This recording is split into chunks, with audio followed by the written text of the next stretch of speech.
Bom dia, a gente vai iniciar uma entrevista com o senhor Pedro Marivete, hoje, dia 4 de fevereiro de 2022. E a gente esclarece, senhor Pedro, que essa entrevista ela vai estar sendo gravada, né, e tendo áudio e imagem capturado, né. E o senhor, a gente vai pedir que o senhor conte um pouco da sua história de vida, da sua trajetória, de onde o senhor veio, quando foi e como que foi essa sua experiência desde a sua cidade de origem, né? Aí inicia, por favor, falando o seu nome completo. Sim. Bom dia, seja bem-vindo, para que a história não acabe.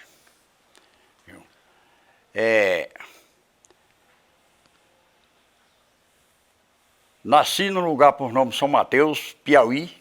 Seu nome completo. Nome. Nome, a idade onde nasceu. Pedro Matos do Nascimento. Eu pertenço à família Machado de Matos, lá do Piauí. Viu? Nasci no lugar por nome São Mateus. Vivi até os 18 anos lá. Criado pela avó e bisavó. Não conheci praticamente a mãe, tinha 4 anos quando ela faleceu. O pai desapareceu.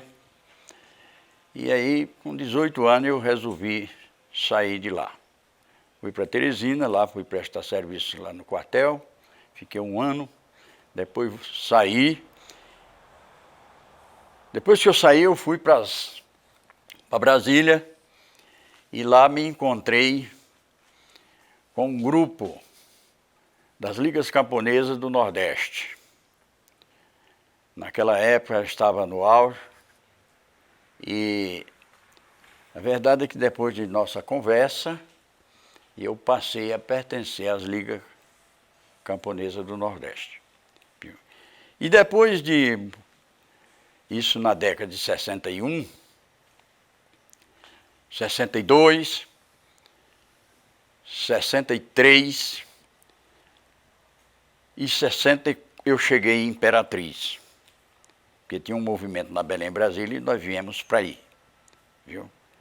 Na época estava forte aí o movimento das Ligas Camponesas lá do Nordeste, e mandou o grupo para cá, e nós viemos. 31 de março de 64, houve a derrubada do governo João Goulart, que realmente, como um governo, quer dizer, capitalista, um dos grandes fazendeiros do Rio Grande do Sul, quer dizer, mas apoiava o movimento das Ligas Camponesas. Viu? Tanto que ele saiu de Brasília para inaugurar a sede das Ligas Camponesas lá em Natal, no Rio Grande do Norte. Viu? Então, como isso não fazia bem ao sistema que vivemos ainda, viu? Aí houve realmente uma conspiração contra ele e tiraram ele do poder. Viu? E naquela noite de 31 de dezembro, como é de março, viu? Foi uma noite perturbada para nós lá em Imperatriz. Os que tinham vínculo político, naquela noite mesmo já estavam presos. Ficaram presos imediato. Quem não tinha vínculo político, como eu e o companheiro Francisco Ramos, salvamos-se, viu? Porque ele não sabia da nossa vida, viu? E a verdade é que por ali acabou o movimento das Ligas Camponesas. Foi aquele pega-pega, prendeu, a nível de Brasil, onde tinha movimento contra, quer dizer, e a favor da reforma agrária, quer dizer, foram realmente passando o pente fino. Aí nós tivemos que abandonar. Não tinha outra solução, viu? E abandonamos. Bom, ele foi trabalhar na profissão dele e eu fui trabalhar na minha. Viu? Nós tínhamos um barco, na época, viu? Vendemos o barco, aí eu comprei compramos um Jeep naquela época, Jeep 4 portas, vocês nem conheceram, eu acho. Vocês não chegaram a conhecer. E fui trabalhar, Imperatriz crescendo e chegando no Nordestino, viu? E eu fui trabalhar no Jeep. Jeep lá, ó, o segundo táxi da cidade de Imperatriz foi o meu Jeep de 4 portas. Por incrível que pareça, viu? Tinha um Jeepinho frete e corrida, um 51. Aí o segundo foi o meu. O terceiro foi de Nenembina, que era um farmacêutico que tinha lá. Aí fui trabalhar. Não teve mais, nós não tivemos mais vez, viu? Porque o negócio pegou mesmo. E aí pega. Aí ficamos na nossa, viu? Quando surgiu a ideia, quer dizer, o projeto dos homens lá, Transamazônica. Falaram. Aí, em 68, dia 7 de dezembro de 68, eu me casei, eu já tinha abandonado o Jeep, já estava trabalhando como comerciário, lá na cidade de Imperatriz, ajudei a criar a Associação dos Comerciários de Imperatriz, viu? E aí eu estava tocando. Quando foi em 71, aí realmente eu resolvi vir para cá. Pedi conta da empresa, lá da loja. Trabalhava Viana e irmão, eram 2 irmãos que tinham uma grande loja lá. Trabalhei também no Armazém Paraíba, como comerciário, viu? Aí resolvi vir aqui para São Domingo, porque aqui já tinha uma cunhada que morava aqui, como de fato ainda hoje mora. Tem uma fazendinha aí, viu? Em dia 19 de janeiro de 71, saí de Imperatriz, peguei a mulher e um filho, viu? E botei no motor, desembarcamos aqui no Pinagé, botei a bagagem em cima de um caminhão e vim parar aqui no São Domingo, na Vila São Domingo. No São Domingo que eles conheciam como São Domingo das Latras. Por que Latra? Porque aqui, em frente aqui pertinho, tem a maçonaria, da qual eu faço parte hoje, viu? Há 40 anos eu sou maçom, dessa loja aqui, Nova Caça do Araguaia, número 43. Viu? Quando começou a chegar os segundos que vieram para cá, já encontraram, aliás, os primeiros que chegaram aqui, já encontraram umas latas aí. Aí então ficou, quer dizer, vamos lá em São Domingo das Latas. Pessoal do Opinagé, vamos para São Domingo das Latas, pessoal de São João, São Domingo das Latas. Aí ficou esse nome, quer dizer, que não é muito aceitável, mas ficou, viu? Quer dizer, pegou esse nome, viu? Comprei uma propriedade logo que cheguei aqui e logo também conheci essa criatura, quer dizer, muito jovem. Quem é que você conheceu? O nome dela? É, a dona Cledineuza, viu? Muito jovem, conheci a mãe dela, passamos a se relacionar, eu com a mãe dela, o pai dela, quer dizer, a avó dela, viu? E que, inclusive, ela nos ajudou muito, essa criatura aqui, dona Cledineuza, o meu primeiro filho, ela sempre ia lá para casa, sempre, quer dizer, ela era novinha naquela época, viu? Não tinha casado ainda, depois é que ela casou, viu? E quando eu realmente comprei essa terra lá daqui a 14 quilômetros, antes de um povoado chamado Bom Jesus, que acabou na época da guerrilha, viu? Lá morava um grupo dos terroristas, como o exército chegou, apelidando eles de terrorista, viu? O proprietário cedeu um localzinho para eles lá, fazer uma casa, porque lá era um cruzamento. Quem saía a Transamazônica já estava funcionando aí, viu? E quem saía da Transamazônica tinha que passar lá nesse cruzamento lá, onde o dono da propriedade tinha um barracão, chamava-se o Edson da Teresa. Viu? E mais na frente estava a casa dos guerrilheiros, como disse o exército. E eles, por que eles fizeram aquela casa ali? Não é que a intenção deles era ficar por ali, porque eles já tinham morada em Chega com Jeito, que fica depois, né, quer dizer, desse povoado Bom Jesus, ficava depois, e passava pelo lugar a pé chamado Fortaleza, viu? Aí para chegar lá no Chega com Jeito. Lá era muito difícil para chegar, por isso eles botaram o apelido de Chega com Jeito, viu? E eles tinham um comércio, compravam Imperatriz e tinha comércio de secos e molhados lá nessa casa ali, viu? E eu fui lá onde eles tinham um chamado assim, Edinho. Viu?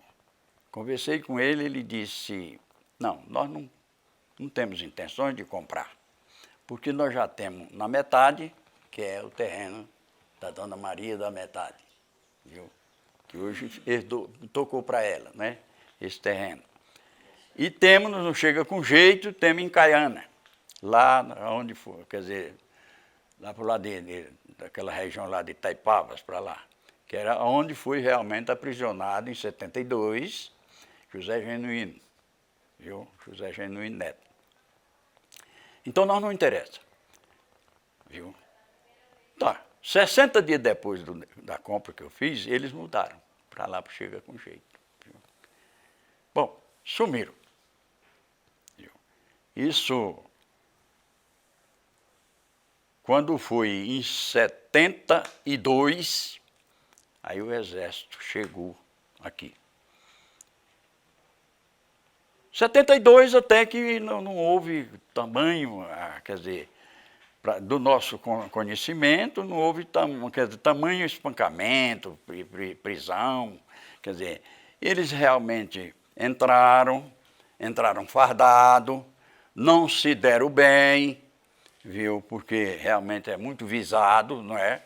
Quer dizer, passou uma tropa aqui do exército e tal, entraram aí, essa coisa toda aí, então, quer dizer, foi o que aconteceu quando eles entraram aqui, pelo um lugar por nome Mata Rancho, viu? Aqui depois de onde eu moro, viu?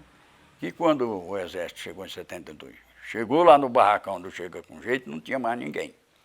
Eles tinham ido embora, porque alguém da próprio grupo estava para cá e chegou numa casa e disse assim, chegou, que era o Piauí, chegou, salvou a mulher lá, e como é que, quer dizer, ela disse, olha, passou um grupo do exército aqui, na direção lá do Fortaleza.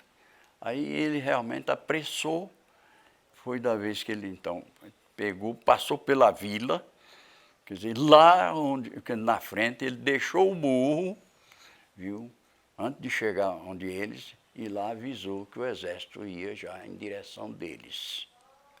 E aí eles caíram no mato, viu, sumiram. Bom, e o exército esteve aí até o mês de setembro, 72. Na época havia eleição aqui, quer dizer, em São João do Araguaia. Viu? Marabá era a área de segurança, não tinha eleição na época. Viu? E o exército recolheu-se. Aí os camponeses esqueceram deles. Quando foi no outro ano, aí eles começaram a aparecer. Começaram a aparecer na casa de um, na casa de outro. Esses que moravam aqui não Chega com Jeito, que foi os que eu tive, quer dizer, que conheci algum deles, viu?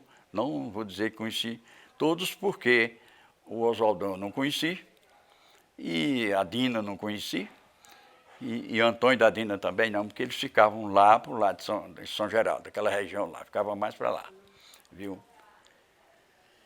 E então, aí eles vieram preparados para realmente fazer o que eles desejavam. Eles entraram, torturavam, prendiam, mataram, isso não tenha dúvida, viu? Que está comprovado isso, viu? É verdade que foi uma situação difícil, até para quem não foi preso, como é o caso da mãe dela, da dona Credineusa, quer dizer, mas também passou uma aflição, passou uma que nunca na vida pensou de passar. Porque aqui nessa vila, que era uma vila, isso aqui você não anoiteceu, estava todo mundo escondidinho dentro das suas casinhas aqui, viu? Ninguém podia sair, que era a ordem deles, para ninguém sair, viu? Então, foi por aí. Vamos lá. E o pau quebrou, prende, estão prendendo. Fulano. Que começaram aqui no São Domingo, fizeram uma varredura aqui, levaram os comerciantes, um bocado de comerciantes, e levaram. Quer dizer, foi uma calamidade mesmo. Aí assombrou todo mundo. Viu? Resultado. Um dia eu estava lá na minha propriedade, sentado ouvindo até um rádio assim, na perna, aqui ouvindo um programa, Júlio Viveiro, lá de Belém, parece que era da Rádio Clube de Belém, uma coisa assim. Era uma estação de rádio lá em Belém. Quando eu vi, bateu na porta, eu olhei assim, na cancelinha de pau. Aí que eu olhei, era eles. Mas aí eles já não eram mais fardados. Viu? Não. Mas a gente já sabia que era. Mas armados estavam. Aí deram boa tarde. Sim, aí eu fui, levantei e fui receber ele lá. Aí ele... Eu me lembro que o comandante da tropa pegou um bilhetinho aqui, um papelzinho aqui. E, o senhor que é o seu Pedro Nogueira? Eu falei, não, senhor. E ele olhou para mim assim. Mas essa propriedade tem aqui, não é de senhor Antônio Nogueira, o senhor Antônio Nogueira já estava preso, era comerciante aqui. É. Aí eu disse, senhor Antônio Nogueira. Ele disse, mas e o seu nome mesmo? Aí eu disse, Pedro Matos do Nascimento. É. Disse, muito bem, senhor Pedro. Agora aí é que é duro. É o senhor mesmo que nós viemos buscar. Aí, é o senhor mesmo que nós viemos buscar. E eu digo, eu estou preparado. Eu sabia que vocês vinham. Eu sabia que vocês vinham buscar, porque o caso que aconteceu, eu sabia que o exército não ia deixar passar em branco. Meu. Aí eu disse, dona Sebastiana, me dê minha pastinha aí. Já estava arrumada. Aí ela veio de lá para cá, entregou a pasta assim, vambora. Descemos, passando bem aqui nessa rua aqui. É. Nessa noite eu dormi ali numa delegacia, o travesseiro foi a orelha. É. Um piso lá, viu? Mas seu dia, chamaram o Paquera. O Paquera era o helicóptero que dava cobertura a eles, viu? Aí daí a pouco chegou uma viatura do Jetat. Lá veio lá da base aérea, da base militar lá da Bacaba, para nos levar. Porque aí, lá quando ele me prendeu, ele já vinha trazendo um preso, que era o Américo da Osana. Nunca indenizaram ele, viu?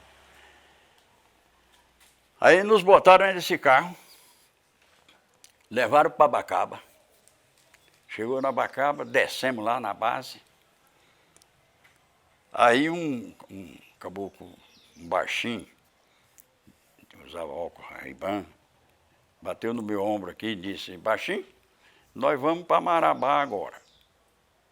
Lá você vai contar o que você não viu. Aí eu disse para ele assim, não, quer dizer, não existe isso, contar o que não viu. Sobe o carro, subimos, atravessamos a pista, que é a Transamazônica, para o outro lado era o aeroporto que a Mendes Júnior fez para descer com o avião deles lá. Saímos lá, desce. Descemos, tinha um helicóptero parado lá. Marchamos em direção do helicóptero. Aí apareceu um caboclo com um saco na mão, assim no braço.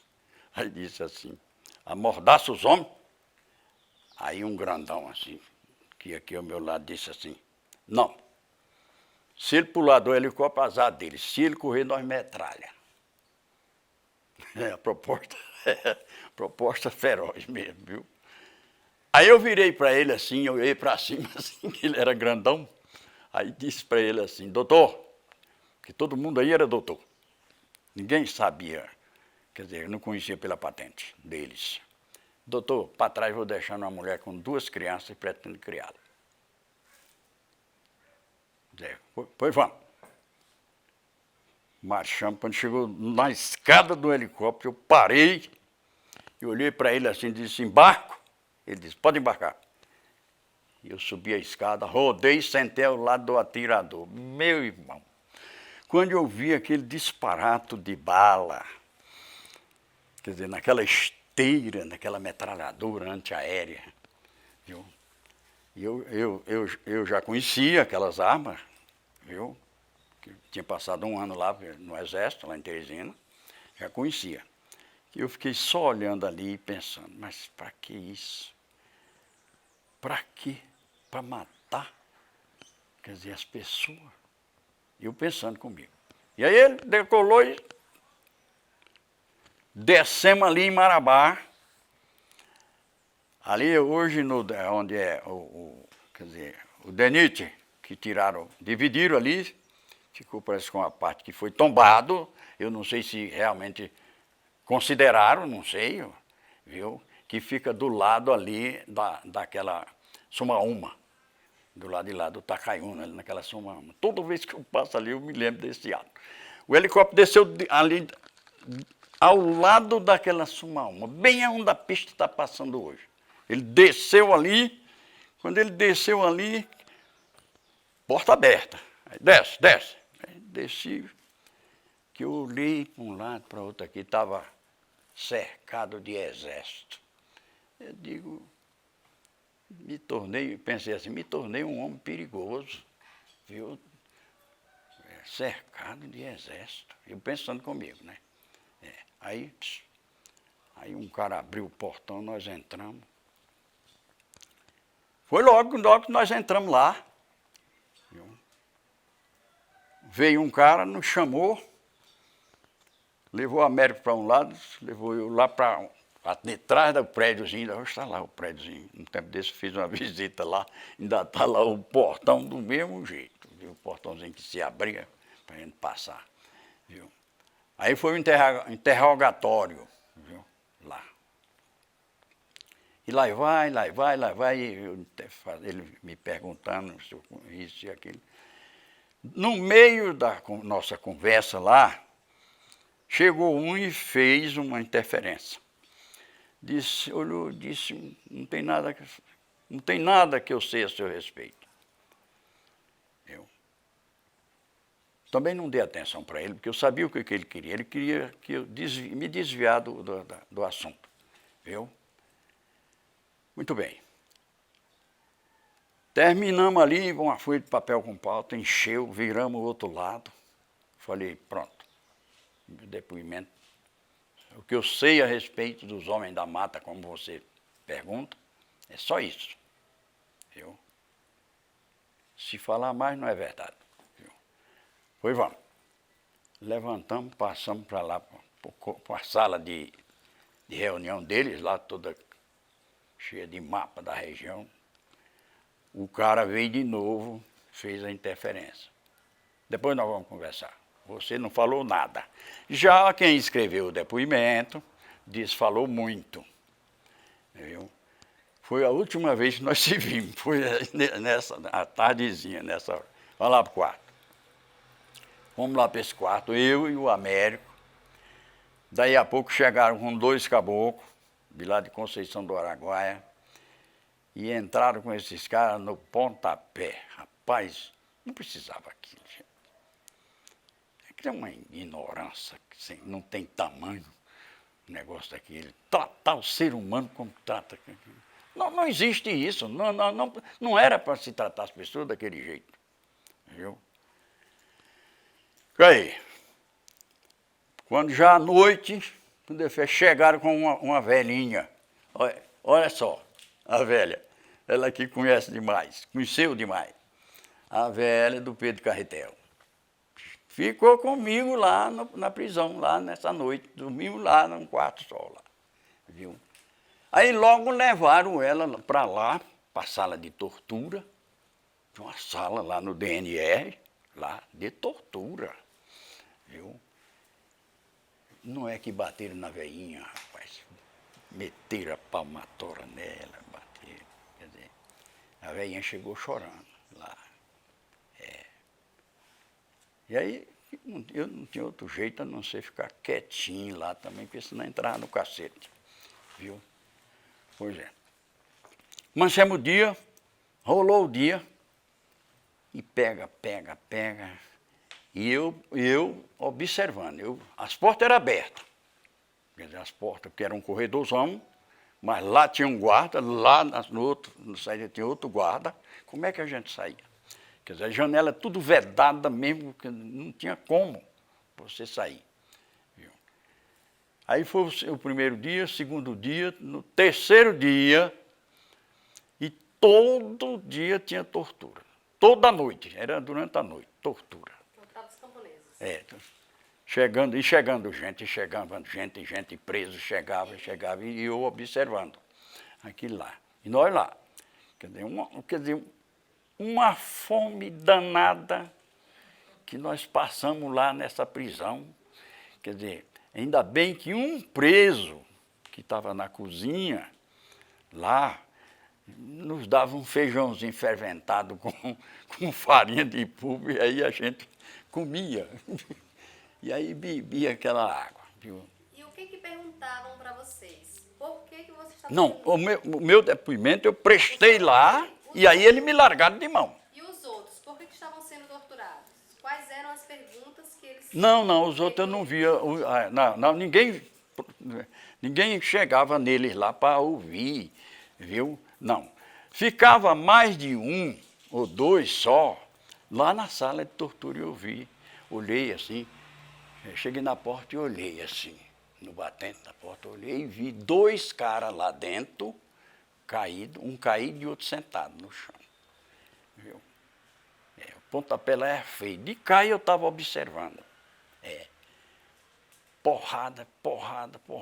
Porque não tem sentido, rapaz. Para você prestar um depoimento daquele jeito, como é que você vai falar a verdade? Você se perde no seu depoimento.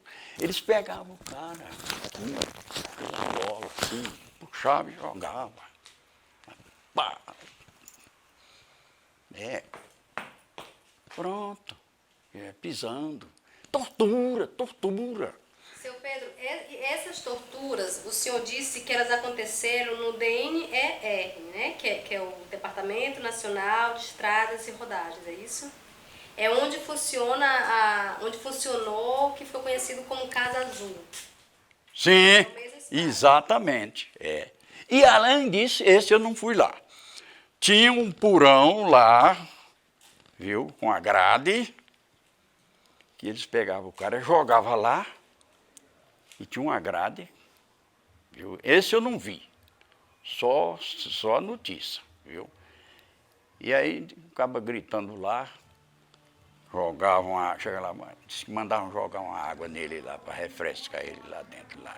Essa aí eu não vi, só quem passou por esse ato é que depois passou a contar, viu? A gente se encontrou, porque depois nós se juntamos aqui na Bacaba todo mundo, viu? Aí começava realmente a passar de um para o outro. Esses casos assim, entende? Quando o senhor veio para cá, para a Amazônia, especificamente para essa cidade, o senhor tinha consciência de que já estava começando essas tensões políticas? O que é que vocês sabiam ou tinham clareza de como era a região aqui da Amazônia, dessa parte em especial, e se existia essa tensão política com o Estado, enfim, com os militares, com os camponeses? Como é que era essa relação e se você tinha esse entendimento já desde antes? Já conhecia. Eu já conhecia, já sabia, porque isso já, como eu te falei, que já vinha do movimento das Ligas Camponesas, eu sabia. Quer dizer, praticamente eu não era reconhecido, porque não era reconhecido nem eu e nem o companheiro, porque nós não fazia parte da política, nós não tínhamos vínculo partidário, viu? Ele era funcionário da Cruzeiro do Sul, saiu e entrou no movimento, viu? E eu saí do Exército e fui para o movimento, viu? Na época, viu? E acompanhei esse movimento. Quer dizer, eu realmente fazia parte do movimento das Ligas Camponesas. Mas só que, como eu não tinha vínculo nenhum, eles não, mesmo aqui na nossa prisão, como é que eles descobriram que eu passei pelo Exército, viu? Mas não descobriram se eu tinha vínculo político, e certamente eles foram ver e não tinha. Então, se eu tivesse vínculo político, não tivesse filiado num partido, quer dizer, é claro que eles tinham realmente passado, quer dizer, a me torturar. A verdade é que eles não me torturaram, quer dizer, na pancada. Sim, quer dizer, as torturas foi, quer dizer, porque à noite quase toda ninguém podia dormir. Além do barulho lá, das torturas, quando eu calmava lá, eles ligavam um som. Moço, quem é que dorme com um som alto daquele? Não tinha como realmente dormir. Além dessas torturas lá na Casa Azul, no DNR, o senhor também falou da Bacaba. Onde que fica localizada a Bacaba? Está aqui depois do Água Branca. Depois do Água Branca você vai fazer uma curva desse jeito. À esquerda estava, do outro lado estava o aeroporto, que a Mendes Júnior fez. É na rodovia? Na Transamazônica? Na Transamazônica. E o que funcionava lá na Bacaba? Porque eles aproveitaram as casas da Mendes Júnior. O que é a Mendes Júnior? Foi na época que ela construiu a Transamazônica. Era a empresa que fazia a construção da Transamazônica. Exatamente, quem construiu a Transamazônica do Estreito a Marabá. Viu? Foi a Mendes Júnior, que naquela época era forte, ela, viu? Aqui na região. E aí o Exército se apropriou dessa estrutura? Sim, a Mendes Júnior já tinha entregue a obra daqui de Marabá, ao Porto da Balsa, e do Porto da Balsa ao Estreito, já tinha entregue a obra, e então estavam lá os barracão. Quer dizer, as casas, onde funcionava o escritório da Mendes Júnior, quer dizer, ficou a base, e aonde funcionava o almoxarifado da Mendes Júnior, quer dizer, foi aonde nos alojaram. Alojaram, que o senhor fala Viemos de Marabá para, quer dizer, se recuperar aí. Quer dizer, no alojamento aí, eles enfiaram pau dentro, quer dizer, aquelas estacas lá dentro, e quando nós chegamos aí, eles pagaram a rede para nós, aí amarramos, quer dizer, a rede nesses pau lá e ficamos lá, quer dizer.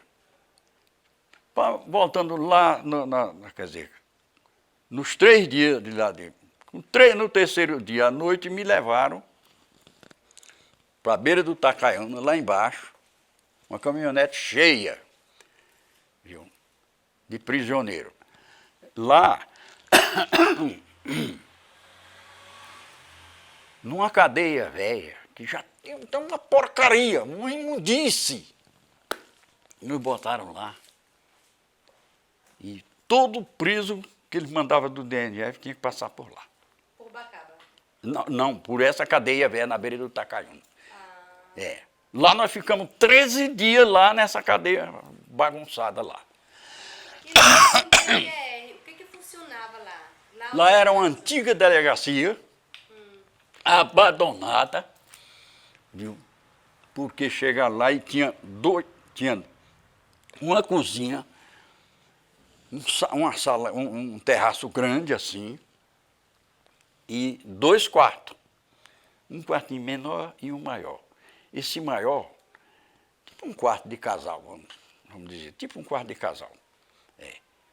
Abrigou 100 e poucas pessoas ali. Nós dormia com as pernas por cima uns dos outros assim. Todo mundo com as cabeças viradas na parede e com as pernas cruzadas uns para os Quer dizer, aí no chão, desse jeito aqui. Só os camponeses ou tinha os guerrilheiros também? Os camponeses, os guerrilheiros tinham...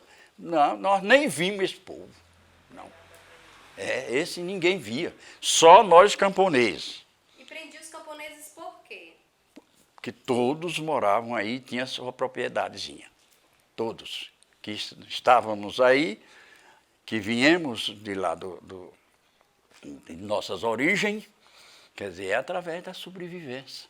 E aí o exército prendeu esses camponeses? Não ficou ninguém aqui, né, aqui dentro do mato, eles prenderam todo mundo, arrancaram a mandioca, quer dizer, cortaram a banana, queimaram os paiolos, queimaram o barracão, quer dizer, E por que fazia tudo isso? Para realmente os guerrilheiros não ter de que sobreviver. Viu? Fizeram tudo isso, essa barbaridade aqui. Viu? Uma coisa incrível. Agora, quem realmente não passou por isso, não viu, quer dizer, acha que é brincadeira. Não é. O caso é sério. Quem passou sabe. Como eu disse, nem até as pessoas que não foram presas, que aqui estavam, como é o caso da mãe dela, a avó dela, ela, que era jovem, também passou grandes aflição aqui. Porque o negócio não foi fácil, viu? Viu? Então, não tem, para mim não tem como justificativa ter feito aquela barbaridade que fizeram com os camponeses aqui nessa região aqui, viu? Não tem explicação. Isso eu disse para um major, no última entrevista que eu dei aqui no Hotel do Carajá, lá em cima, que veio o pessoal dos direitos humanos, veio o exército lá de Marabá, viu? E aí eu fui convidado para realmente dar uma entrevista para eles, e eu falei lá e disse, olha, não havia necessidade de o exército da época ainda distinguir. Eu ainda não fiz acusações a eles, porque eles eram muito jovens na época. Quer dizer, o exército da época, os generais da época, fazer o que fizeram aqui. Viu? Não havia necessidade. Tinha como colher os adversários deles sem precisar fazer o que eles fizeram. Isso eu disse para eles aqui no meu depoimento. Veio até um que saiu do circo, que hoje é médico no Rio Grande do Norte, se ele ainda estiver vivo, o doutor Paquetá, quer dizer, era um guerrilheiro, que ele saiu do circo. Veio de lá do Rio Grande do Norte para dar esse depoimento aqui. Viu? Pois é. Então, é um negócio que fora de série. E foi justamente essa guerrilha, esse conflito entre os guerrilheiros, militares, envolvendo os camponeses da região, aconteceu justamente no contexto em que o senhor veio para cá, né? Sim. E quais foram as principais dificuldades que o senhor enfrentou aqui na região para se localizar, né, a família?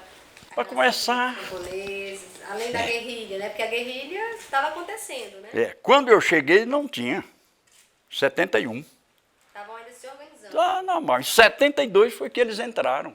73 aí eles entraram, quer dizer, prendendo, torturando, matando. Pintava mesmo. Quer dizer, eles pintaram o que eles queriam fazer aí. Fizeram o que queriam fazer, viu? Pois é, mas quando eu cheguei, não. Estava tudo normal, 71. Estava construindo a Transamazônica já nesse período? Quando eu cheguei ainda estavam construindo a Transamazônica. Mas quando foi em 72, ele já estava só fazendo a manutenção da estrada, porque tem um prazo depois da entrega, não é? Viu?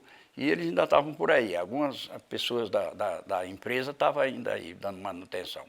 Mas já tinham entregue, os barracões também já estavam lá entregue, que tanto que estava desocupado que o exército foi lá e apossou. Viu? Dos barracões. Rapaz, foi um negócio, quer dizer, fora de série, isso. Pagou quem coitado.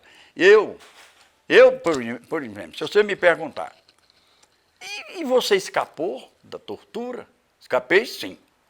Mas por quê? Porque eu sabia o que os meninos estavam fazendo aqui.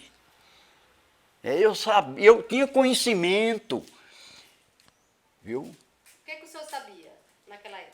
Porque eu já fazia parte, eu fiz parte da Liga Camponesa. E eu o que era? O que era que eles queriam? O que eles estavam... Reforma agrária, reforma agrária. A briga foi por causa disso, reforma agrária.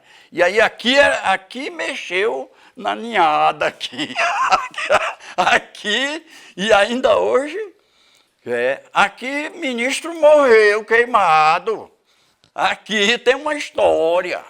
Ministro morreu queimado aqui, viu, com sua comitiva todinha, quando decolava lá do Carajá, viu, veio, inaugurou o assentamento lá, quer dizer, no Carajá, dos camponeses, viu, sabotaram o avião dele, quando ele entrou lá, que voou, o avião explodiu lá no espaço, desceu só a bola de fogo e caiu aí. Quer dizer, queimou um alqueiro de terra, a imprensa comentou isso. Um alqueiro de terra. Aqui tem fama, reforma agrária, viu? Aí que está o negócio, viu? Tá, e naquele tempo, então, o senhor sabia, né, das reivindicações que o movimento queria.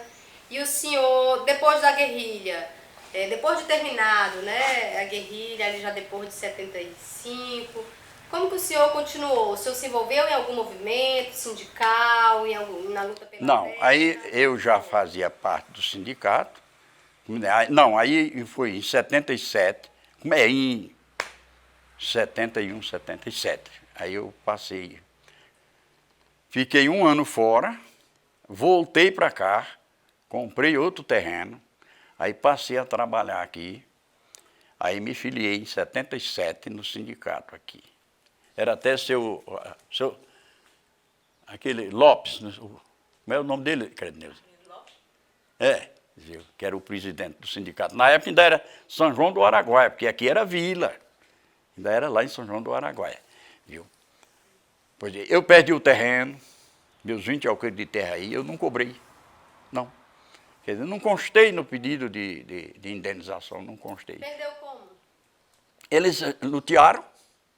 Eles, realmente, o INCRA, o Getato, na época, entrou, cortou lá, parou bem, ele ainda atravessou ali, Credineuza, no Natal, enfiou o último marco lá do outro lado dos veados, viu? E aí deram o lote para quem quiser, daí eu não voltei mais lá, quer dizer. Foi a política de colonização... Depois que eu saí da prisão. Assentamento dessas pessoas que estavam chegando, o INCRA ocupou o seu lote? Ocupou não, ele distribuiu para outras pessoas? Sim, porque o INCRA cortou as terras tudo aí. Estava cortando. Quando calmaram, tem a OP1 aqui, foi o exército que fez na época da guerrilha, viu? Tem a OP3, tudo foi o exército que fez aí na época, viu? Foram estradas operacionais, né? Vixe! E nessas estradas colocaram também os camponeses? Sim. Só que aí o senhor perdeu sua terra e foi para onde? Bom, você falou, eu não entendi.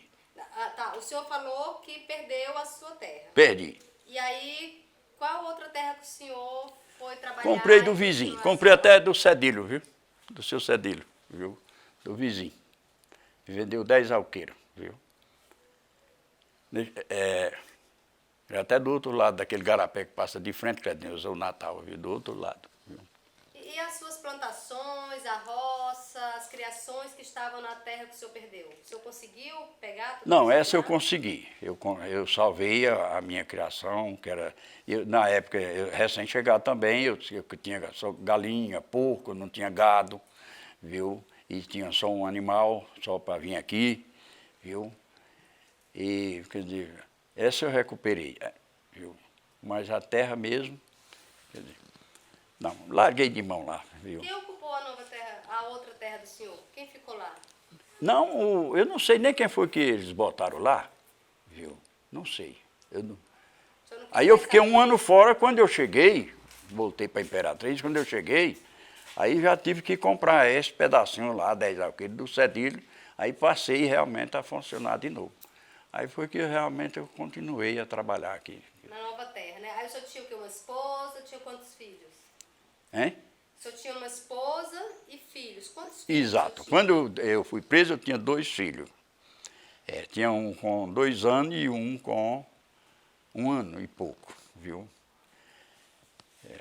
A minha mulher reclamou porque eu não requisitei a terra, não constei, viu? Aí eu disse, tá bom, pois, quer dizer, eu vou realmente entrar com o pedido. Entrei com o pedido, tem 8 anos, 8 anos que eu dei entrada lá em Brasília, do pedido da indenização, quer dizer, dela, pelo realmente a vexame que ela passou, pelo sofrimento, porque aqui indenizaram pessoas que realmente não passou o que ela passou, viu? E indenizaram. Pessoas que não teve nada, a não ser só ficar aqui atrancada durante a noite, com medo, viu? Conte um pouco sobre o que a sua esposa passou nesse período. Ela quer dizer, teve que, para começar, ficou sozinha lá dentro do mato. Passei na casa da irmã, aí disse pro cunhado dela, vai buscar a tua cunhada que ficou jogada lá. Aí, quem trouxe ela, vinha trazendo ela, era a Maria do Zé Finim. Que Zé Finim parece que já estava preso, já. Zé Finim já estava preso, que era um vizinho de propriedade, da minha propriedade, viu? Já estava preso o Zé Finim, viu? E aí Aí mandaram, olha, naquela época tão difícil, eu não sei quem foi que apareceu por aqui, que mandaram dizer o pai dela, lá em Imperatriz, e o pai dela mandou buscar ela aqui, viu? Nós já tínhamos a casinha ali, nós tínhamos uma casinha ali de taipa ali, a Credo de Deus conheceu ali a casa. Aí ela foi embora, e eu fiquei lá. Aí depois que eu estava aqui na Bacaba, aí veio uma irmã dela e ela me visitar aqui na prisão, aqui. Mas eu fiquei poucos dias, 1 mês e pouco. Eu fiquei 45 dias só. Mas para mim foi uma eternidade, viu? Que realmente eu não esperava acontecer isso comigo, viu? E eu ainda fui um dos homens felizados, porque não me torturaram a pancada, viu? Só psicologicamente. Mas eu não acredito naquelas patotas que eles faziam, viu?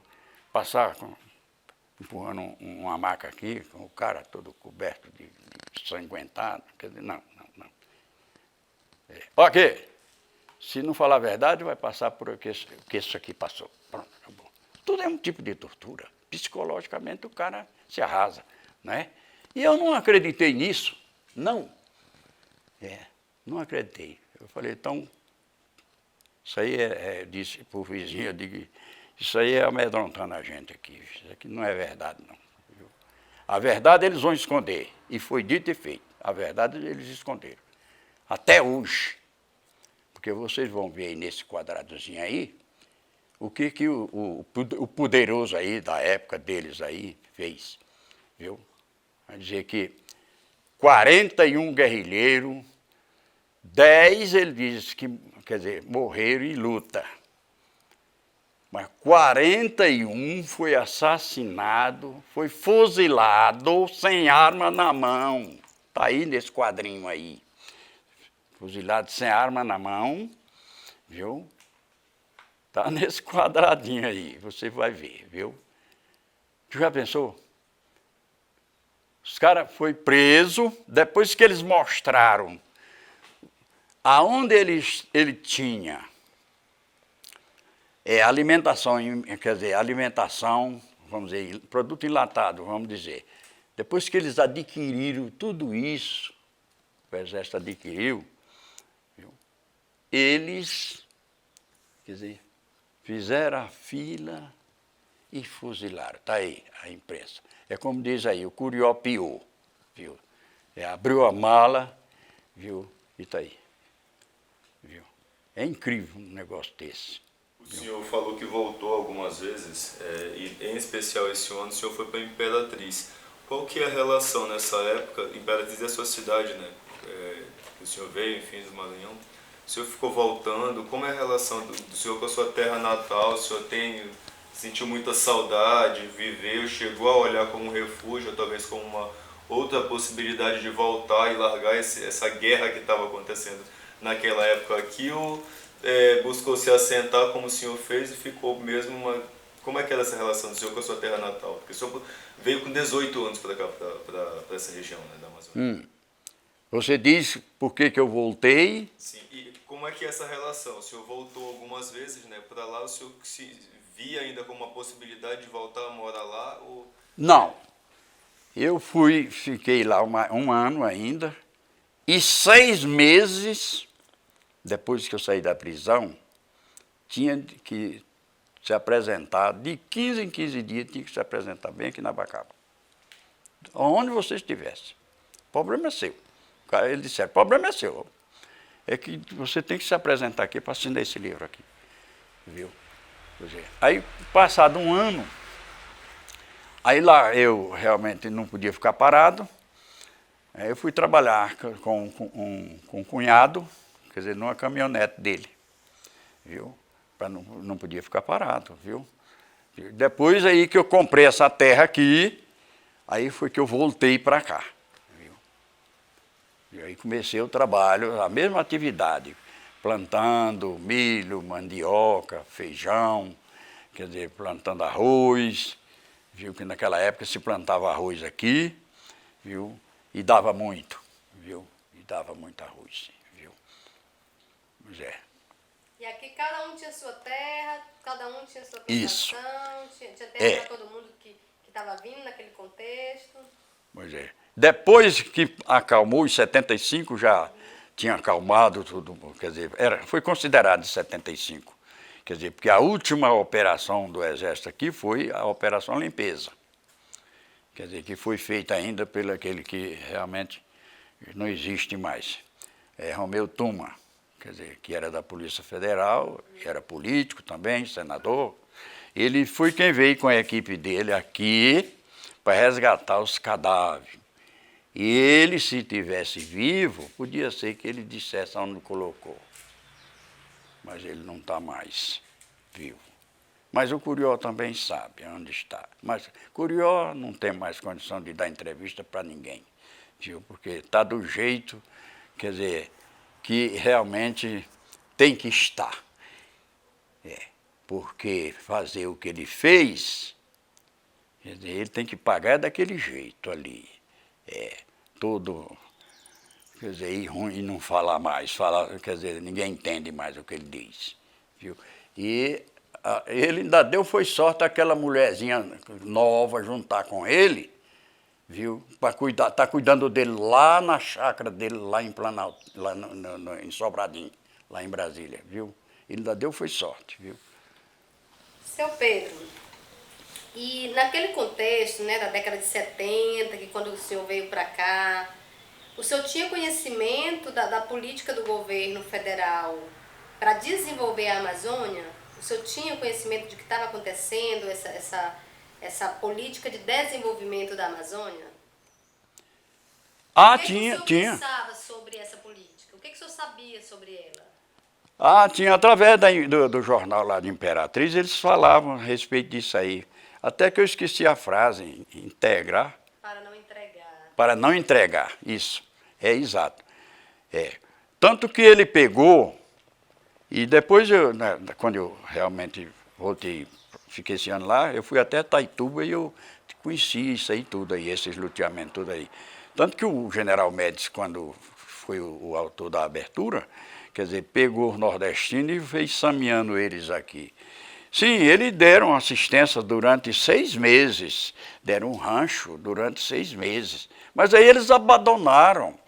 Quer dizer, que eu conversei com camponeses aí, quer dizer, na época de 75, quando eu conversei com camponeses que dizem, eu perdi a mulher e perdi um filho, mas eu estou aqui, escapei e eu estou aqui. Para lá eu não tenho mais condição de voltar, lá para minha terra, Ceará, Paraíba, Rio Grande do Norte, Piauí, quer dizer, eu vou ter que ficar aqui mesmo. O que era precioso eu perdi, que foi minha mulher. Pronto. E meu filho. E depois dos 6 meses, aí largaram aí. Pronto, acabou. Por isso é que os camponeses começaram a vender as propriedades, As pequenos lotes, que era 100 hectares de terra, 20 alqueires de terra, viu? É porque chegaram ao ponto de só tinha uma saída, era vender e procurar outro lugarzinho para comprar um pedaço menor ou habitar, viu? Porque o que o cara ia fazer?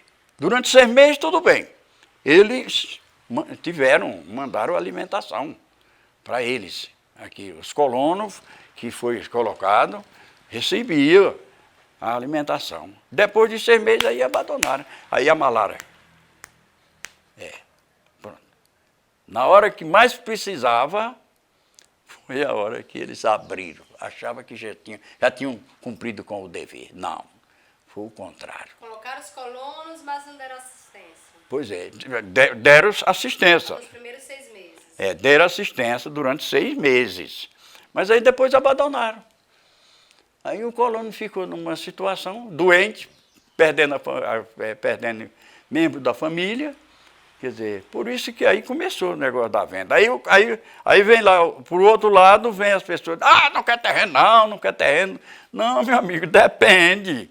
Você tem que saber o motivo, por que eles venderam o terreno, deram o terreno de graça, ou abandonaram, quem sabe, eu não tenho certeza. Muitas vezes até abandonaram, porque não aguentou a malária. Viu? Isso aí dava malária, até em macaco, como diz a turma, viu? Aí é que está o negócio. Região nova aí. E eu tinha conhecimento disso. O senhor conhecia alguns colonos que passaram por isso? O senhor chegou a conhecer algumas pessoas? Lembra de alguns nomes? O senhor lembra de alguns nomes de pessoas não que lembro. passaram por isso? Não lembro, porque eu conversei com o pessoal da região de Altamira, viu? A região de Altamira eu não conhecia, aí passei só uma vez lá, que eu fui deixar uma família em Itaituba, de Imperatriz a Itaituba, lá numa caminhonete. E aí, então, conversando com eles, lá parava, quer dizer, passei também por algumas reservas que o Exército deixou, aliás, o INCRA deixou várias reservas aí, viu? Conheci o projeto e a usina lá no 92, parece 95, a usina de açúcar, que ainda funcionou lá. Eu fui lá, eu conheci aquilo lá. E o senhor andava tudo isso fazendo o quê? Dessa vez eu fui levar essa família. De volta, não vi, eu vinha só. E aí fui observando. Só. Aí parava nesse lugar, quer dizer, para ver, para contar de certo a história. Viu? Em Rurópolis, quer dizer, parei lá em Rurópolis, estava começando naquela época, viu? Depois que calmou tudo aqui, do negócio da guerrilha, aí começou a enxurrada. Ônibus e mais ônibus, quer dizer, de toda a parte do norte, aliás, do nordeste e do sul, quer dizer, e habitando essa transamazônica aqui, até Itaituba, onde o Getate luteou, entregou o lote para esse povo aí, viu? E tinha algum conflito de terra acontecendo nesses locais onde estava tendo esses assentamentos desses colonos? Não me lembro. Quem chegava, ficava no lugar... Sim, colocado por eles, pelo INCRA. E os que já estavam aqui, teve alguma situação em que a terra da pessoa que já estava aqui ocupando foi perdida? Porque o INCRA loteou para outra? Teve caso igual o meu. Eu comprei uma posse, o direito de posse do rapaz. Lá quer dizer, também aconteceu. Quer dizer, porque tinha já muita gente morando naquela região lá, que não foi pela estrada, mas foi pelos rios, viu? E teve gente que morava lá, quer dizer, há 20 anos lá dentro, viu? Eu tive a oportunidade de ouvir uma pessoa falando isso, que morava há 20 anos lá, e a terra dele entrou no corte. E ele não, quer dizer, o que ia fazer? Nada. Em compensação, ele não podia ser contra. Quer dizer, porque o governo estava mandando cortar o lote e entregando para o pessoal, viu? Mas aconteceu isso. Mas conflito mesmo, quer dizer, eu não tenho conhecimento. Tá. Então, seu Pedro, como é que o senhor vê o papel dos migrantes nesse processo que o governo chamou de desenvolvimento da Amazônia? O senhor acha que existiu esse desenvolvimento? O governo pensava exatamente nas pessoas, isso era só uma propaganda? Como é que o senhor pensa acho que quer saber a sua opinião acerca dessa ideia de desenvolvimento que atraiu tantos brasileiros, em especial os nordestinos, né, para essa terra que supostamente não tinha homens ainda? Era essa propaganda. Houve desenvolvimento, na sua opinião? Ou isso foi uma falácia, foi uma mentira, foi só uma tentativa, enfim, de trazer pessoas para que outros projetos, enfim, depois pudessem, talvez... Na minha opinião, houve sim desenvolvimento. Sabe por quê? Porque quando eu passava em 75, hoje tem muita diferença de quando eu passei em 75, que tinha um barraquinho, 2, 3, viu? Hoje tem grandes cidades aí, viu? Grandes povoações, graças à migração do nordestino, que era o que estava mais sofrendo na época, que o que é a gente tem que dizer. Por ruim que seja o governo, mas ele tem que fazer uma coisa boa. Médici foi lá no Nordeste, General Médici, e viu aquela pobreza, aquela coisa, aquela seca. Aí ele resolveu traçar isso aqui, viu? E aí foi lá e mandou buscar a turma e começou a soltar aqui. Aconteceu o que eu falei para vocês aí, isso não tem a dúvida, aconteceu. Mas que eu considero que desenvolveu sim, criou. Altamira era aquele cidadezinha pequena, cresceu. Não só Altamira, vamos falar de Imperatriz também, que realmente recebeu, quer dizer, é o portão, vamos dizer, dessa saída para cá, Imperatriz, cresceu.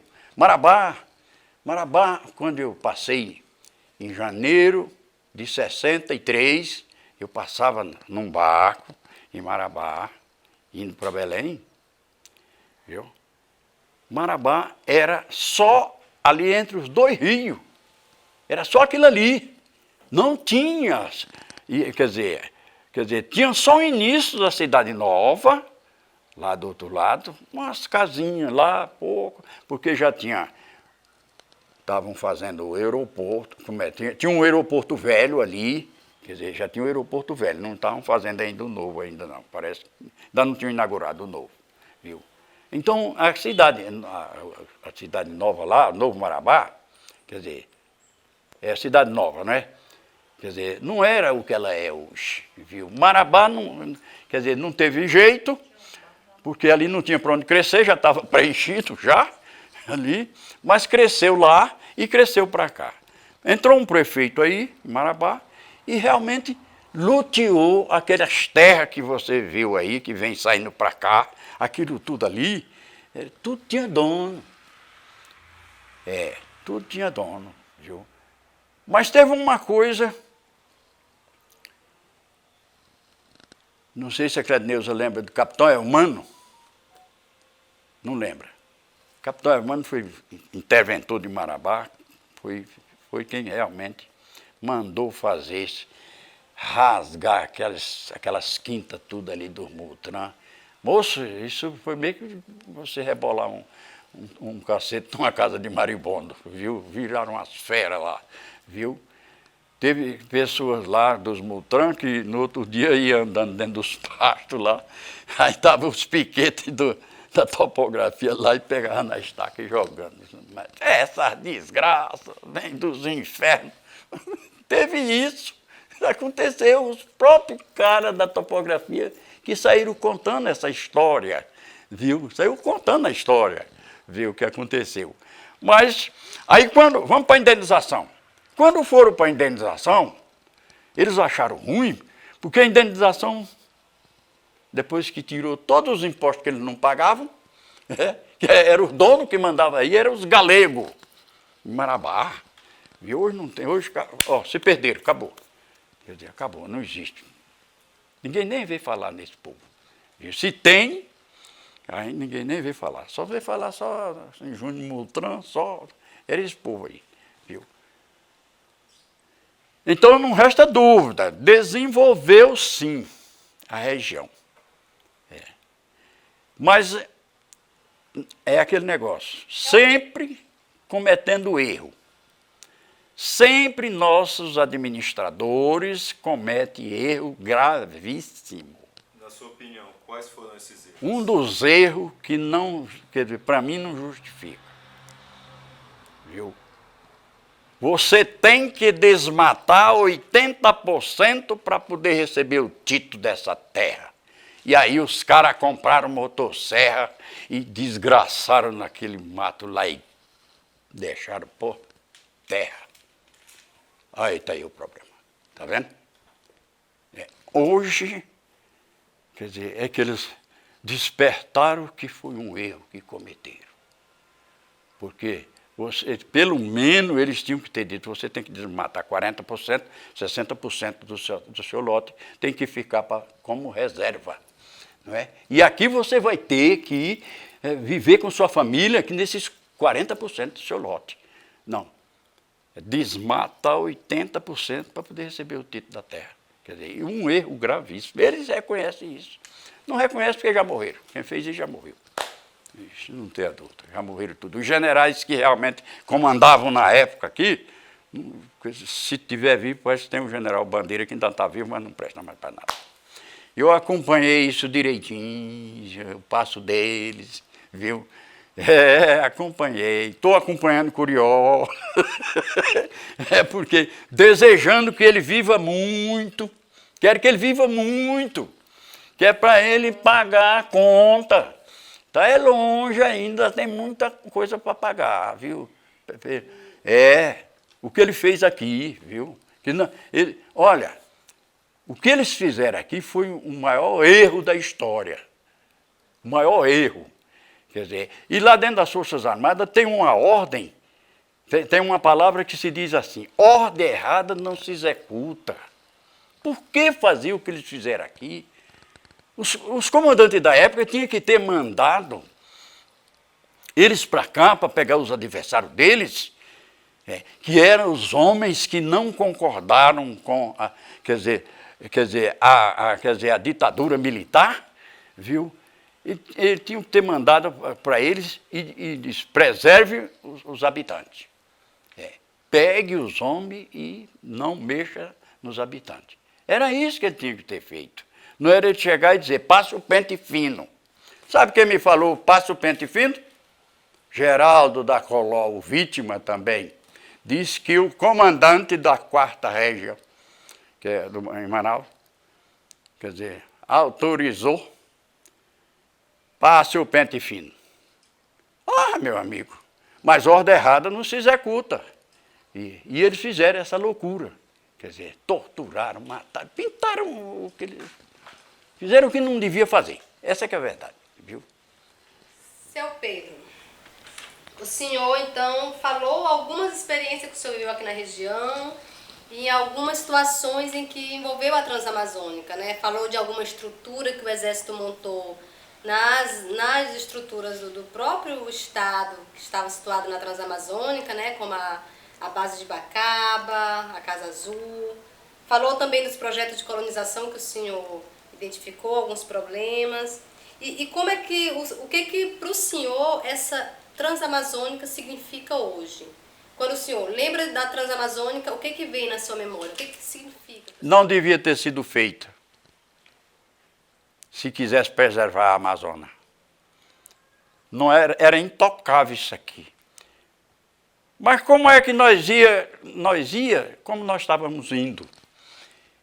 E quando eu vim para cá, já em 71, ainda vim de motor.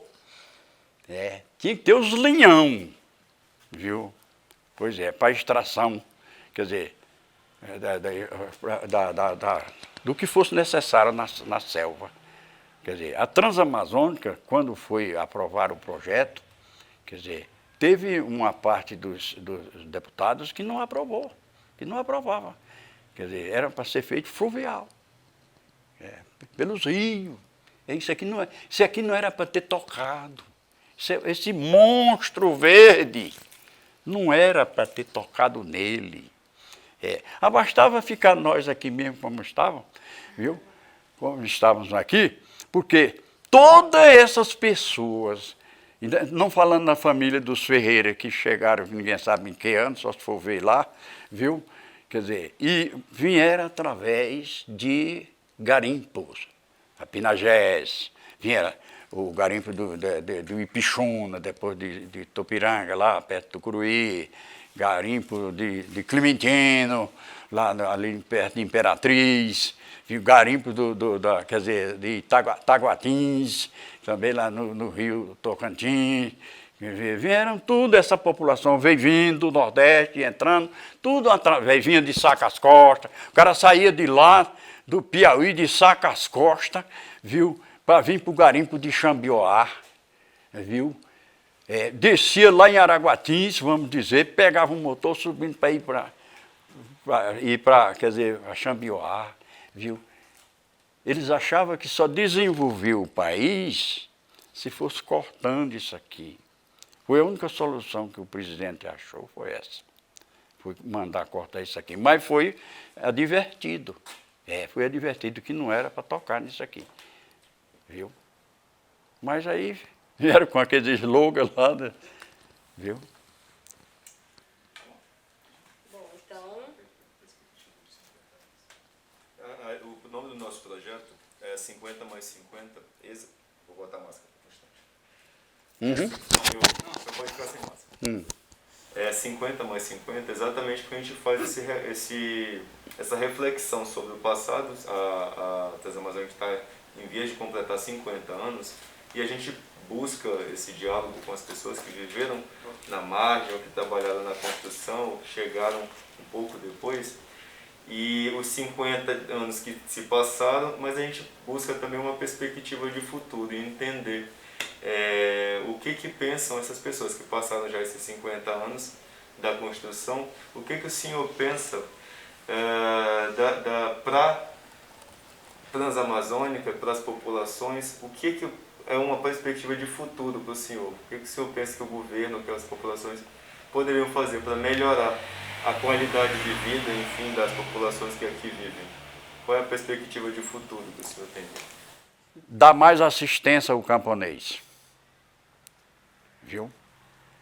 Que isso nunca aconteceu. Aconteceu os 6 meses que o Médici fez isso. Porque realmente alguém questionou isso. Mas general, mas estão morrendo de fome, você... Quer dizer, como... Lembrei muito bem agora, como o velho Agripino da Paraíba disse assim, vai ligar a fome com a miséria.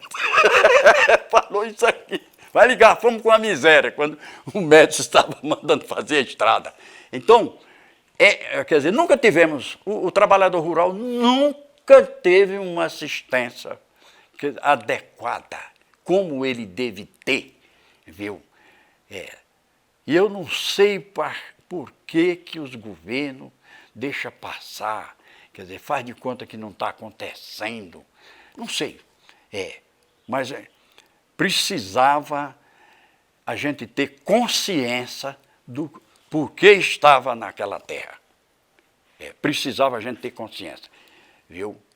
Olha, ultimamente agora eu comecei a raciocinar. Na minha chácara eu tenho um pé de mogno que eu plantei, está mais ou menos já com 50 de rodo, viu? Comprei bem aqui em Marabá, a mudazinha, viu? Que eu gosto de plantar árvore, eu sou fã de árvore, eu não fico onde não tem uma árvore, eu tenho que plantar, viu? A diferença é um dia do dia da árvore, 22 de setembro e o dia da 21, eu tenho, quer dizer, parece que eu vim para isso, para plantar árvore, viu? Então eu tenho dito assim, ao atravessar o rio Araguaia, aquele posto de polícia que estava lá me investigando, se eu levava o que, se eu levava arma, se eu não sei o que, devia ter outro trabalho, e não aquele. era realmente me entrevistar, perguntando qual era a minha intenção. Você vai através de quê? Vai buscar o quê? Aí eu tinha dito, eu vou aqui em busca de uma propriedade para trabalhar, para criar esses 2 meninos, viu? Eu e essa mulher, vamos à busca de uma propriedade. Aí eles tinham, se cuidassem bem, se fosse um país que as autoridades tivessem boas intenções, tinha, pois, tá aqui. Você vai se basear nesse folhete aqui, nesse manual aqui. Aqui está dizendo o que você vai fazer na sua propriedade. O INCRA vai lhe conceder ela, vai lhe assentar lá. Aí sim, aí nós tínhamos vindo sabendo o que nós vinha fazer na terra, aí podia habitar, podia ocupar, viu? Porque eles deviam ter dito assim, você vai... Primeiro ele perguntava, você vai cultivar o quê? Aí eu dizia, ele disse, muito bem, não. Você, além disso que você está falando, você vai conservar X na sua propriedade e você vai plantar isso e isso, além do que você está me dizendo. Quer dizer, aí nós tínhamos uma colonização na Transamazônica, quer dizer, sem defeito.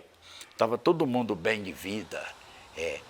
E deixasse, e ele, governo, cuidasse da parte que pertencia a ele, que é a principal, que é a saúde e a educação.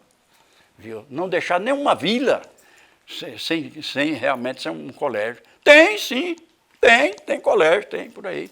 Mas, às vezes, o professor que está dando aula lá não tem preparo também, porque não teve recurso para se preparar para poder ir para lá para dar aula. Viu? Aí a gente fica marcando o passo. Em vez de realmente ter ajudado, nesse caso, estragar com tudo aí. Essa que é a realidade, viu? Estragou. 80% para poder receber o título. Aí é que está o negócio. Como chegou, eu lembrei de um caso lá em São Geraldo. O cara disse... discutindo com o INCRA lá em São Geraldo, aí o rapaz disse assim, doutor, eu não trabalho um tito de terra, eu trabalho na terra. Aí que está o negócio. Então, não resta dúvida, está aí habitado. Mas pode sair aí fazendo um levantamento, se a coisa estiver funcionando como deve funcionar, não está. Porque não é a intenção dos políticos. Os políticos se dão bem como eles estão andando, como eles estão administrando o país, eles se dão bem. Porque não justifica um deputado, a União, como disse o Tiririca, deputado, que eu não sei se ainda está ainda em mandato, fez o orçamento lá, a União gasta 300 e poucos mil reais com um deputado federal. Quer dizer, não, meu amigo. A senhora, quer dizer,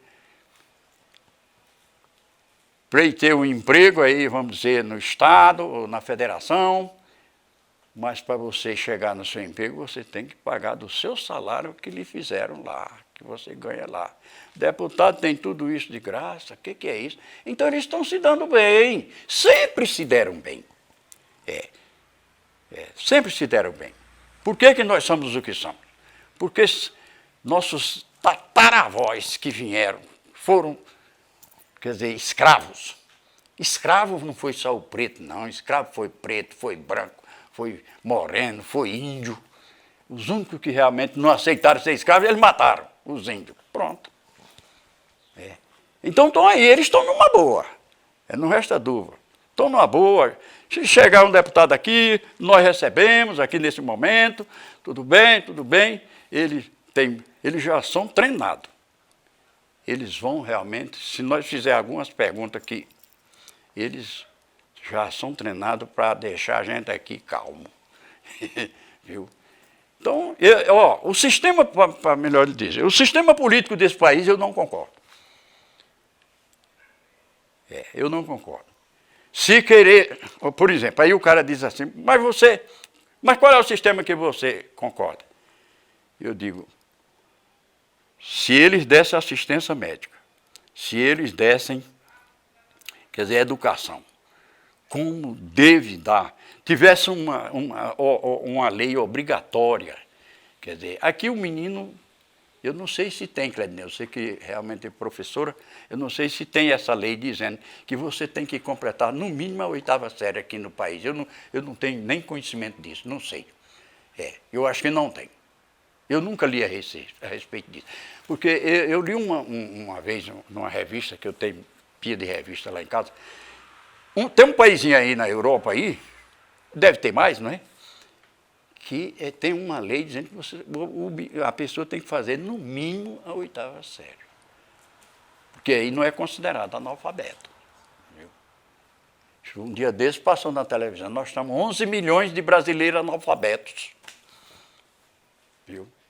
Será que esses políticos não se mancam um negócio desse? Então, eu sou o que eu sou hoje, quer dizer, não cresci economicamente, quer dizer, não arranjei patrimônio, quer dizer, porque eu quer dizer, só tenho o que eu sei administrar. Porque quer dizer, porque eu não sou mito. Como é que um homem com 4º ano primário, quer dizer, como é que ele vai fazer projetos e mais projetos para ganhar dinheiro, para investir? Não faz, é o que eu tenho. Viu? Só aqui no município aqui eu possuí 5 propriedades, pequenas, mas possuí, além dessa que eu perdi, não liguei para ela lá, viu? Pequena. Mas uma coisa eu me sinto feliz, viu? Criei meus 5 filhos, porque um faleceu que tinha 19 anos, viu? Na assistência médica lá em Brasília, esse tempo todo com ele lá, está ela aqui que sabe, viu? E o que eu tinha que fazer, fiz. Criei meus filhos, estão tudo criados, hoje já tenho neto de 20 anos. Quais são os nomes dos seus filhos? Os nomes? Primeiro que faleceu, Aran Fernandes do Nascimento. Segundo, Uran Fernandes do Nascimento. Aí veio o terceiro parto, Briande, Briande, Fernandes do Nascimento. Veio o quarto, que veio 2 no terceiro parto, mas veio 2 gêmeos. Viu? Deandre Fernandes do Nascimento. E Uriana Fernandes do Nascimento. E o nome da mãe deles? Sebastiana Fernandes do Nascimento.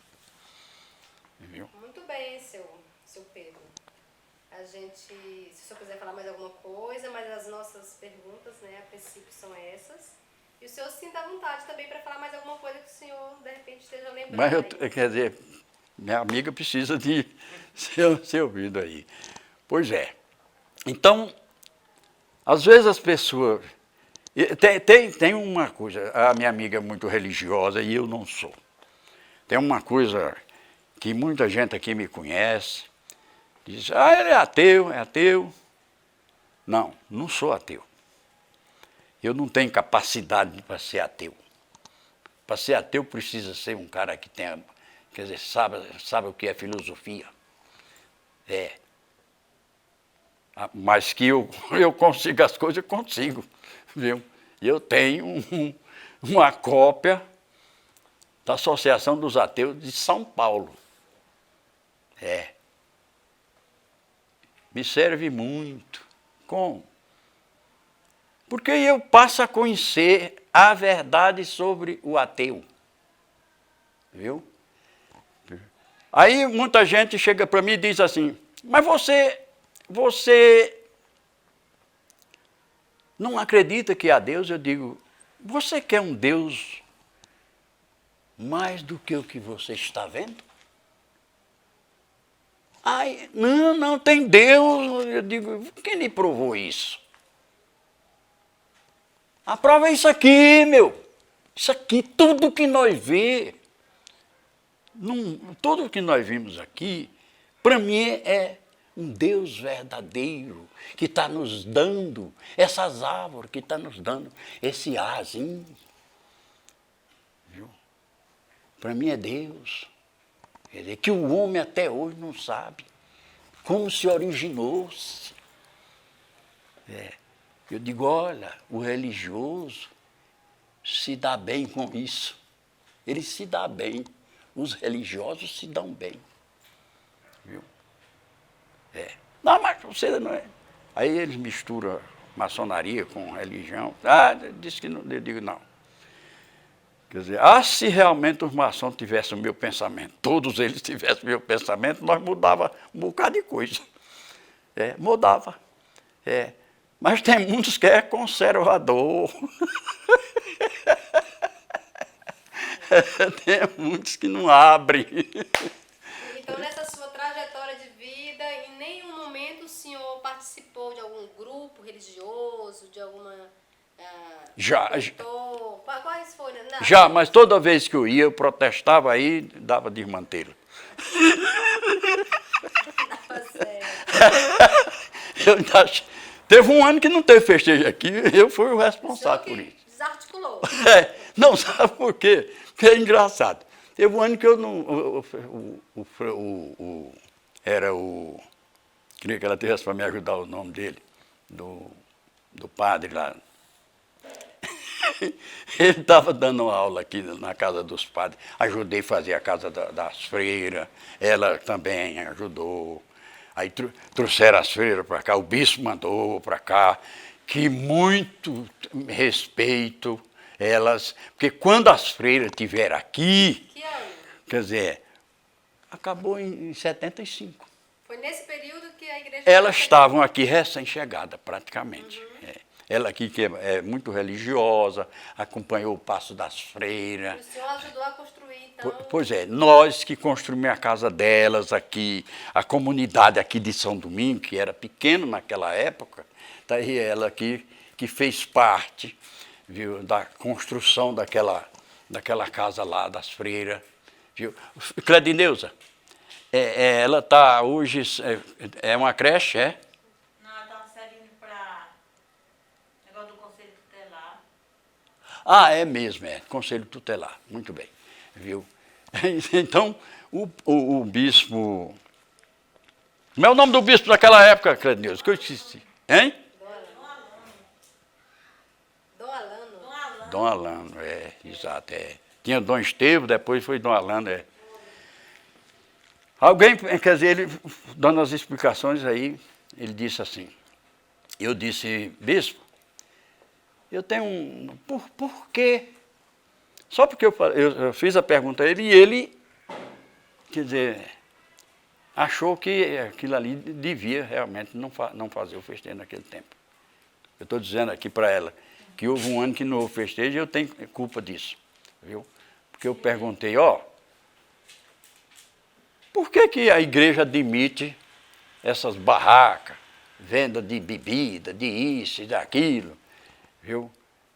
Se lá na Bíblia, lá, quando Jesus está em visita ao templo religioso, quer dizer, ele pegou e mandou todo mundo sumir, quer dizer, aqueles cambistas, como chama lá na Bíblia, quer dizer, e aí a igreja ainda está adotando isso hoje. Quer dizer, ele ficou assim. Aí foi aquela polêmica, tal. Terminou o conselho da igreja, quer dizer, mas junto com o bispo, adotaram que naquele ano não ia ter só a reza lá, quer dizer, mas não ia ter aqueles barraquismos lá na frente daquele tempo. Porque no ano que passou, quer dizer, tinha até motel lá. De palha. Tu lembra daquele menino que era parente da Maria de Jacó, que se queimou lá? Pois é, rapaz, estou aí.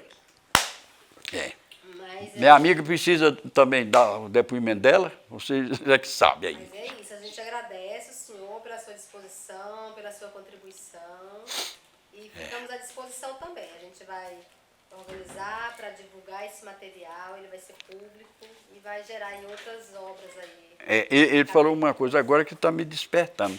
Imagina. Vai fazer 50 anos mesmo do caso aqui. Porque esse projeto é em função desses 50 anos da transação. Exatamente. Eu não estava lembrando que está fazendo 50 anos. Lembrei que faz 50 anos que eu cheguei aqui. Exatamente. O senhor chegou junto com a Transamazônica. A Transamazônica começou passando aqui do 40 em 70, não foi? Não, em 70. É em 70, exato. Foi em 70 que deram os primeiros. O senhor está com quantos anos hoje? 82 anos. 82. Pois tá bom, senhor Pedro, muito obrigada. E a primeira vez que o exército entrou aqui foi em 72, em agosto, não foi? Vamos finalizar e começar agora com... Eu estava falando das freiras para ela, que muito nos ajudou aqui. Construímos aquela casa para elas, viu? Mas eu estava dizendo, a Cleidneuza é religiosa. Ela pega mesmo, ela não larga, ela pega. Porque tem aqueles dizer, pega ou larga. Ela pega, é religiosa, a mãe era, viu? Agora eu, quer dizer, não posso protestar contra a religião de ninguém, e não posso, e aí o pessoal diz que eu sou ateu, eu não sou, quer dizer, que eu não tenho competência, capacidade para realmente fazer parte da Associação dos Ateus. Eu tenho uma cópia da Associação dos Ateus. Quer dizer, não sei por onde é que eu consegui isso. Eu consigo coisa que nem eu mesmo não sei, viu? Pois é. Mas, parabéns para vocês que estão lembrando que está completando, ou completou já, não é? Vai completar 50 anos, viu? E vamos torcer, e vocês, jovens, é que tem que pegar isso aí e caminhar com essa história para não deixar se apagar. Porque se nós sabemos que teve balaiada, teve, quer dizer, Canudo, alfaiates, revolta dos tenentes, quer dizer, essa aqui do Pará, como é que é o nome? Cabanagem, porque ficou algo escrito para nós hoje saber. Então, a guerrilha do Araguaia, quer dizer, os familiares de quem aqui tombou e de quem realmente viveu a guerrilha, quer dizer, não quer que se acabe essa história. Essa que é a verdade, viu? Não resolve. Possa que nunca vai resolver, mas quem sabe? Às vezes a gente não é para mim, às vezes não é para você, mas às vezes é para seus filhos, para seus netos. Não é possível que esse país fique marcando passo toda a vida. Tem que avançar. Tem que aparecer alguém que mude essa história para melhor. Porque nós éramos para ser um povo feliz. Mas se você for ver a história de lá de trás, nós somos um povo amaldiçoado. Muito obrigada.